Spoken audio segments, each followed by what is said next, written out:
Hey everybody, I've managed to stumble across some pre-release footage for Total War Rome 2. Now, as a big fan of the game, I thought it would be quite interesting to go through some of this footage with you guys and discuss how the game seemed to have evolved on the lead up to its inevitable troubled release. On the Total War Facebook page they posted on October the 1st, "Are you struggling with Total War Warhammer 2? Learn to play with the help of the Total War Academy, available now on this link." So, I'm pretty good at the game, I don't need any help, but I clicked the link anyway. And it takes us to this lovely guide website. There's a bunch of guides here, very well edited and informative. I recommend checking them out. Even for veterans of the series, you might learn a thing or two. You can also filter by what you want. It's a really nice website. They should definitely try and push this further, and they probably should have had it right before the release of the game instead of afterwards. Now, if you click into the link and want to watch one of these videos, it takes you to a YouTube embedded video. So I decided, let's follow this and see where it goes. It takes us to a Learn to Play Total War channel, which I've never heard of, and these videos seem to be unlisted with a very low amount of views and a very low amount of subscribers for a channel that's probably in actually quite high demand. I reckon if I do a guide video, Heir of Carthage does a guide video, or Party Elite, they get, 50,000 to 100,000 views at times, especially around the release of a new game, so I really don't know what Total War are doing with this, but anyway, it's neither here nor there. If we click into the channel, we can see it brings us to Total War Academy, and some of these videos aren't unlisted. I'm guessing that what they've probably done is duplicated them for their website and then for the public. I don't know why they would do that, but that seems to be what they've done. Anyway, so there's a nice little playlist of all the video tutorials here, and then there's also Total War Rome 2 video tutorials. Now this caught my attention because these are uploaded only 4 weeks ago. So the interesting thing is, okay, Rome 2 changed quite a lot over its development, and it's actually got a lot of guide videos in the game already. Nobody really knows about them, but they're buried deep in the in-game encyclopedia, that awful piece of trash that nobody likes to use because it's extremely slow. Now the videos in there are actually quite good, and there's a huge range of them. It's like 60 to 70 videos, and they seem to have been just these same videos that were uploaded. So in my little cynical way, I wanted to look it up and see if they'd actually updated the videos to match the current version of the game, or if they just uploaded a bulk of the old videos. So the first thing I went to go find was Civil War, and that's because Civil War has changed with the Emperor Edition quite dramatically, and I know that if they did the video before that change, the video is just rendered completely useless. So I decided, let's click into it and let's have a little watch. So we've got 20 views on this video. Honestly, 10 of these are probably me at this point. And we're greeted with a screen that is completely different to anything in the game. And I thought, hold on a second. This screen is the screen that was shown before the game came out. They actually briefly touched on this. Not even this one, a little bit of a further updated one. But this shows the old Civil War screen. Now, we'll get to this a little bit later. Later on in the video, I'm going to go through all of the best bits now in a second. And I'm just kind of like live commentating this just to show you how I came across this. Now, that's nothing crazy. Okay, we've kind of seen this before, whatever. But as the video went on, things started to get a bit weird. I noticed here, at least here, the flags seem to be all weird. We're in the middle of Italy, yet it looks like a desert out in the distance. And then out over here, things start to really break down. This guy's face is completely smashed up. It's all just like completely like the polygons are just stretched out. Everything's gone. It's broken. The mesh is broken basically. And I was like, holy shit, this is actually like pre-release footage, and someone's fucked up big by uploading this. This is pre-release footage that should not have been uploaded. We've got armies being led by priests, women priests here. Things are weird, and I've never seen any of this in my life. So I was very interested. So obviously the first thing I did was I downloaded every single one of these videos, and I watched through every single one of them. And that's what I've got for you guys in the background here. So let's go through all of the footage that we've managed to get and compare it to how it is in the game now. So the first thing that you may notice is this is the old in-game menu. So the opening menu for the game lets you your faction selection screen. This is actually zoomed in a little bit. Some of their videos, the way they were edited, they zoomed them in to highlight different things. So the quality is going to be a little bit lower, and they were never intended to be blown up this big anyway. So what we've got here is a nice Roman dude standing there as we're picking the Roman faction selection screen. The main differences here are the military victories, or the victory conditions, are displayed right below the faction selection, which is later removed to a little button, I think, and then all the traits aren't really detailed. So things changed a little bit, and obviously this background here is awesome, and I'm really sad to see that it didn't get put in the game or got scrapped completely. To think of the work that must have gone into it and then just completely get scrapped, it's really sad to think. You got this lovely line here in the background, you got your main dude in the middle, the guy that's leading your faction, the Colosseum out in the distance, etc, etc.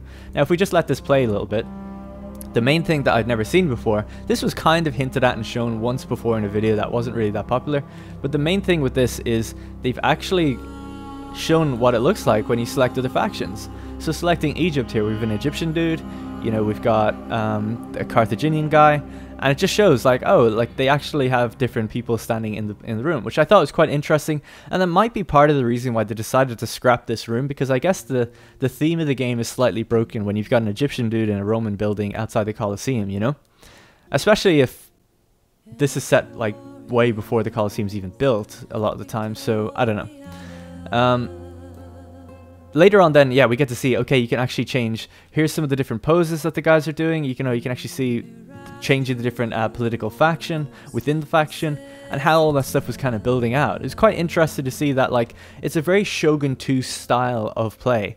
Having your general right at the front is kind of like the Avatar Conquest, and clicking the different types of faction you want or whatever changes the armor, changes how they look. I know it's supposed to change the person, but often it just changes the armor and stuff.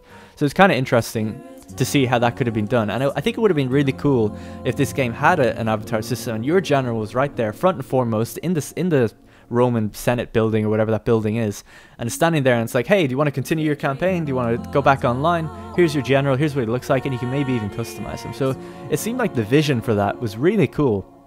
Putting your general front and foremost with a beautiful 3D modeled background. It's just amazing. And eventually it just got replaced. The whole thing got scrapped.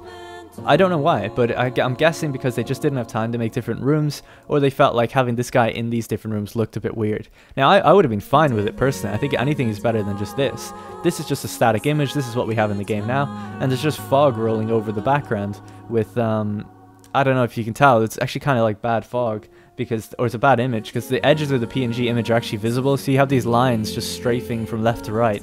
It just looks a bit cheap. Now this screen inevitably ended up looking much better. With the Emperor Edition, they darkened the kind of panels, so they're much more black, and they look a lot easier to read, because it was harder to read the text, as you can see, like with this, because it's kind of faint with whatever's in the background. So ultimately, this is more functional. It did work out for the better, I think, in terms of how you use it. But I think if they just darkened the other panel, I think it was a pretty nice addition having your dude in the background. So if we keep moving on, we can see that, yeah, you can change your different dudes. You've got your victory conditions down there. It's quite interesting, your cultural victories. And the victories are all totally different. It says, like, control 140 settlements. Now I think it's only 90. So it's just kind of slightly interesting that things change right up until release. Now, the next thing coming up is the Civil War screen. So this is the Civil War screen that we know and love, the politics screen.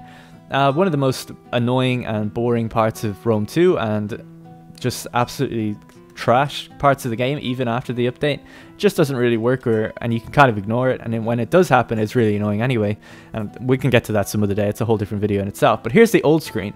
So I think we can agree that the new screen is obviously far better, and this again is the Emperor Edition version, not the actual release version, but the release version was different as well. Fairly similar to this. But it did get tidied up again with the darker panels and things like that. It makes it really pop and look a lot better. Here we have the old version.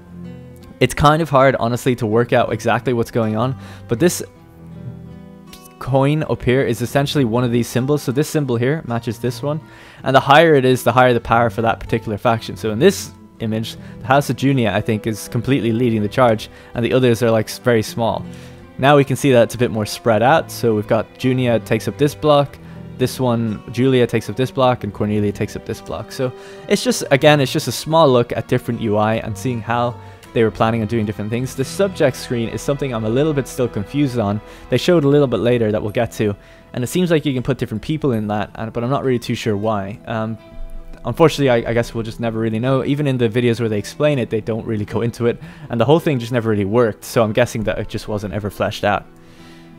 Alright, so the next up we have then, in this same clip, like I was mentioning earlier, this is Italy, this is Rome, and this is, in the distance, we have like northern Italy and Gaul and stuff like that, and Alalia out here to the left. What's interesting about this, for me at least, is that it seems to be using the Shogun 2 parchment map, kind of type of exploration and fog of war. So instead of the fog of war that we know today, which is literally just fog, this seems to be using the old parchment. So when the parchment gets filled in, it colors in and fills up with the graphical meshes that we see here before. It's like the sea and stuff like that, or the textures rather. So it's kind of an interesting way of doing it. It's actually flat all the way out. The kind of geometry of the map fills in as you move along as well. I think ultimately it wouldn't have worked in this kind of game. As you can see, there's so much water, whereas in Shogun 2, yes, you're an island, but you're surrounded by water, and that kind of just like can be statically filled in all the time. In this game, it just doesn't seem to look right, having like the edges of water not be filled in and the edges of cliffs being built around it. I just don't think it's quite the right fit. Maybe they could have made it fit, but it just didn't seem to make it work for this particular video. So yeah, so I just thought it was quite interesting. We've actually got a little T-pose of a dude out here, which is kind of interesting, and we can see the edges of the cliffs that should be filled in with water. So maybe, I don't know how they could have done it, but I think what we got in the end was fine. Although the parchment map in Shogun 2 looks amazing when they do get it right. So it's just kind of interesting to see the different stylistic, artistic choices that they were making in terms of how they wanted to present the map being filled in. Now this is where we get to one of the most awful screens I've ever seen in my life. This happens. Obviously this is just early stuff that seems to have leaked, and it seems like it's an accident that they've uploaded this. I'm sure they probably just didn't watch over it and bulk uploaded them. These are not the same videos that are in the in-game encyclopedia, by the way. So just, I don't know where they got them from. But yeah, this seems to have been, like, look at this poor bastard. His face is absolutely tortured. He looks like he's crying, and this seems to be the Arverni screen as well. But yeah, he's had a bad day. He's had like an axe to the face. He doesn't know what's going on. His friends don't look too good either. In fact, this one is just completely just destroyed. But yeah, this seems to be the Arverni screen. Again, I can't really make much sense of it. There seems to be 2 bars, but only 1 faction. So I really don't know what was going on with this screen, but it's interesting to see nonetheless. And then just some pre-release footage, I guess, as they're building the game, they just put in temporary models and stuff. We've got female priests, which seem to be one of the first models that was done, I guess, that are leading the armies, leading the rebellion armies, and leading whatever that is over there. So we're in the middle of Gaul at the moment, and I guess Arverni was one of the playable factions they knew they were going to have right from early days. Who knows how early this is? We can actually see that the highlighting is totally different as well. Highlighting an enemy, highlighting yourself, it's all red. It just seems like really, really weird. It's really dark red, really bolded red. Later on we got a more transparent color, which looks way better. So it's good to see that they changed that as well. And yeah, we got this guy down here. His face is totally messed up as well. So yeah, there's a few things going on all the time. You can notice things in the background, like the little building hammers spinning very fast in the corner there. I'm not sure if this footage was sped up or not. It doesn't look like it based on the other things in the scene. And then in the distance we got those Roman mountains again. So we have the usual things. Here's where we actually see a subject getting filled in on the screen. And again, these coins or whatever are just like totally all over the place. Sometimes they have those little blocks around them. This time it doesn't seem to have that at all. So we have subjects here, and you can do all the different things like adopt, assassinate, bribe, marriage, all that stuff. It's just weird. It's not a great screen. Marriage would be very tough to figure out in the screen. Like, who is even available for marriage? Yeah, I don't know. It'd just be very awkward and weird. So let's move on. Yeah, oh yeah, they actually highlight stuff and they do talk about it. So I recommend checking this one out if you want to try and make sense of how they're talking about it. And we actually have like little background portraits for these guys as well that are actually different, which is kind of cool as well. Alright, we'll skip past that. We've seen that already.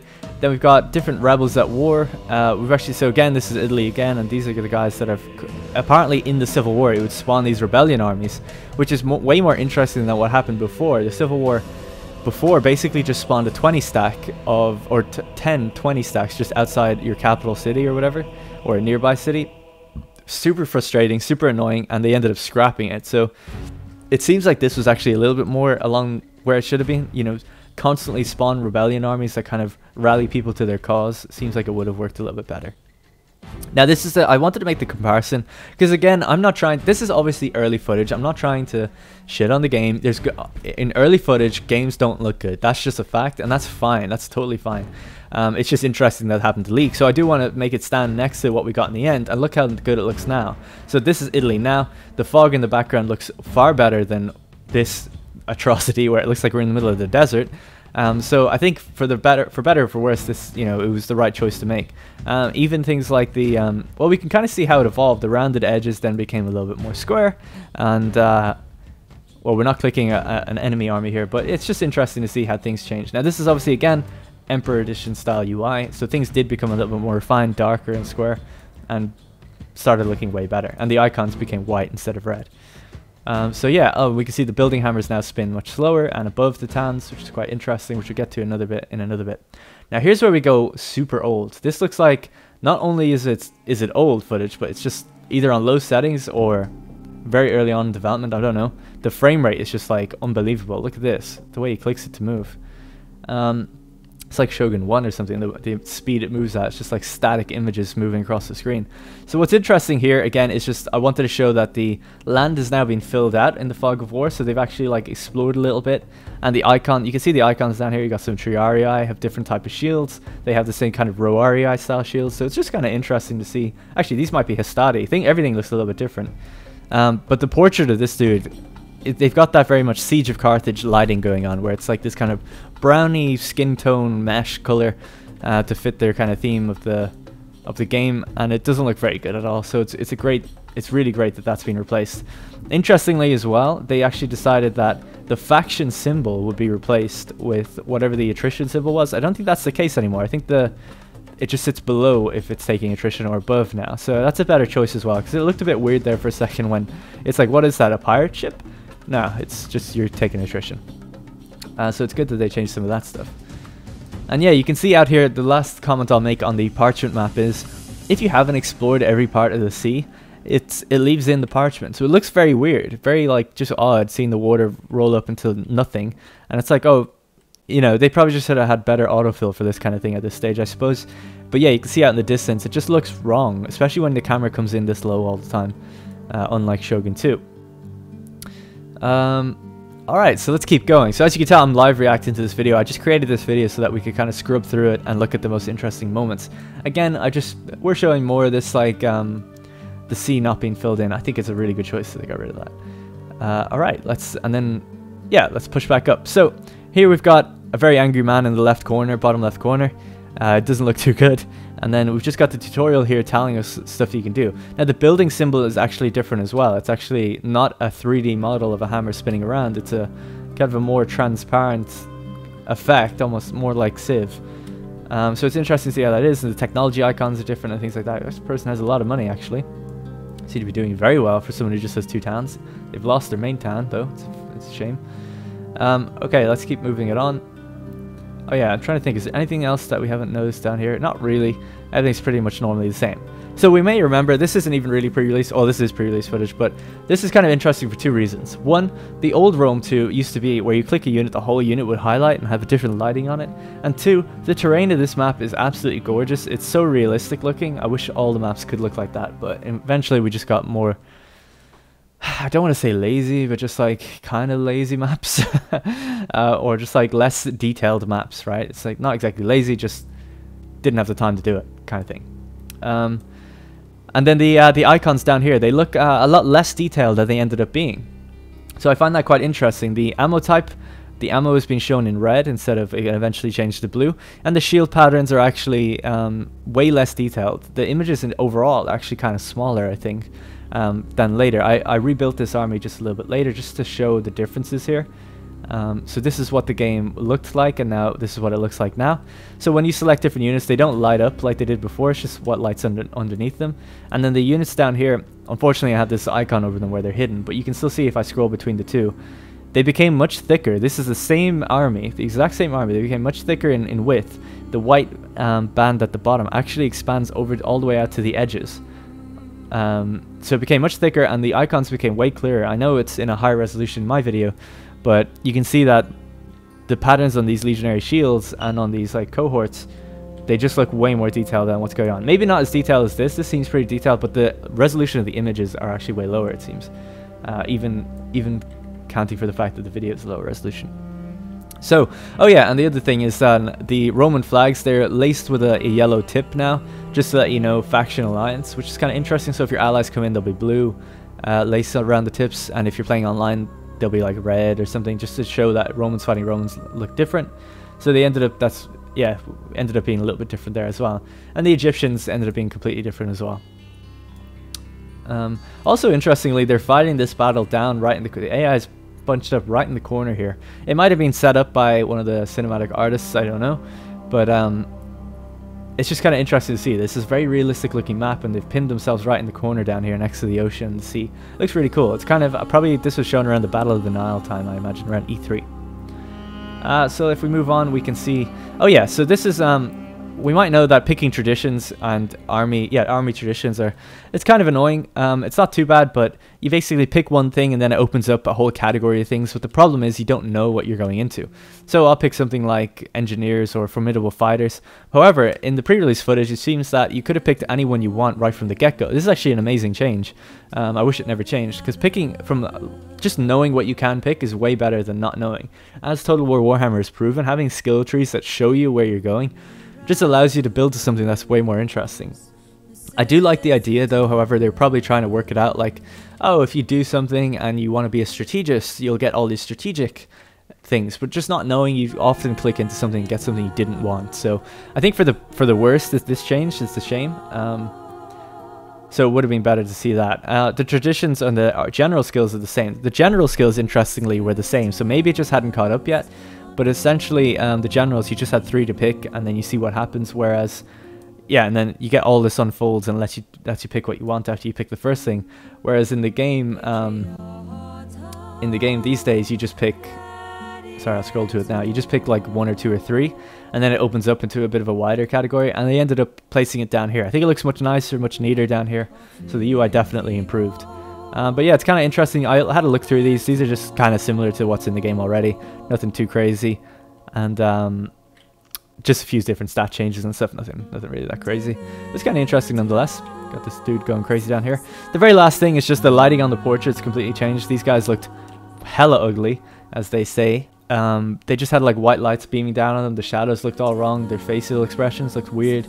There's also models that just aren't in the main game anymore. Like this guy, I don't think is in the game. He's a ugly ass motherfucker, basically. And yeah, it just looks kind of pretty bad, I guess. And we can see the different backgrounds they have on their like what's going on behind them. It's kind of interesting.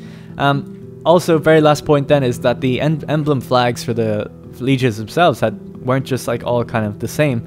They seem to have been different. This, I don't really know what this is. It looks almost like a dragon or some sort of symbol. Looks quite cool.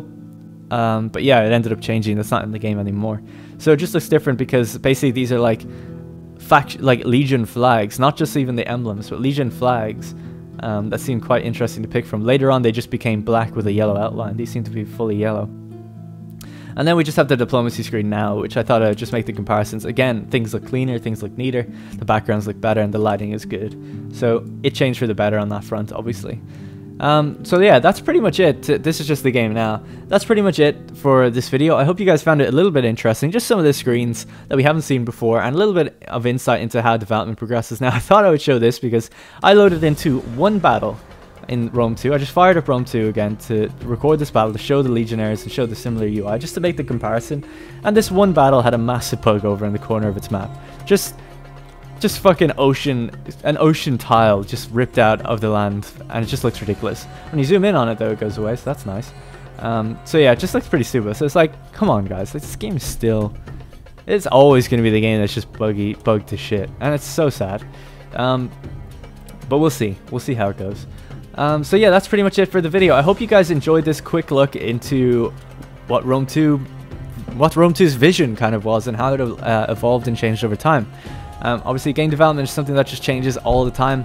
You try something, if it doesn't work, you get rid of it. You try something, if it's, if you can't make it happen, or if the time, if it's getting close to release, things might have to change. So it's interesting just to see. I don't blame anyone for the changes that have happened here.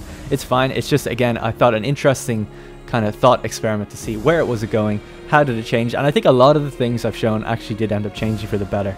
So that's good. I do miss this screen. I would love to see with the next historical game this kind of screen come back, if they could make it happen. It would just be cool. It's just a cool thing. It's probably a lot of cost to do a whole room like in high detail, because obviously this game doesn't have any buildings in that high detail. So it's probably a lot of cost to have to do that, but it does look really, really nice. It gives the game a huge amount of polish over just a static image. So who knows, we might get that back. Alright, that's gonna be it. I hope you guys enjoyed the video. I'll see you with my Warhammer 2 review very soon. It's taking me a long time. There's a lot to get right in it, and it's taking me a long time to even beat the game. So we'll get there. Alright, thank you very much for watching, and I'll see you in the next one.